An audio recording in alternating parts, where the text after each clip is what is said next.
parce qu'on a eu des tas de révélations depuis quelques mois.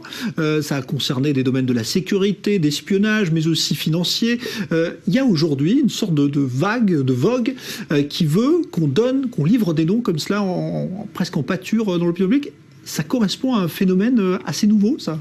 Non, je pense que ce qui est nouveau, enfin nouveau relativement, c'est évidemment le terrorisme mondial qui sévit depuis plusieurs années, et le fait que les gouvernements aujourd'hui luttent de façon coordonnée contre le financement du terrorisme. D'où l'attrait de ce genre de révélation. Mais comme l'a dit Lionel, en fait, il n'y a pas de véritable révélation.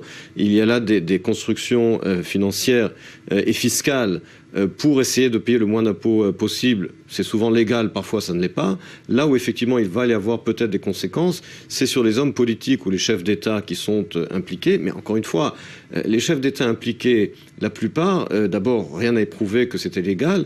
Et quand c'est des pays comme la Russie ou comme l'Ukraine ou des pays du Proche-Orient, ce ne sont pas des pays démocratiques. De toute façon, le seul dirigeant d'un pays démocratique qui s'est fait épingler, c'est le Premier ministre d'Islande, qui sera sans doute le seul à payer le prix de cette révélation. Mais encore une fois, sans vouloir vexer les Islandais, c'est un pays de 300 000 habitants et par conséquent, il n'aura pas de conséquences internationales majeures si le Premier ministre d'Islande doit être remplacé.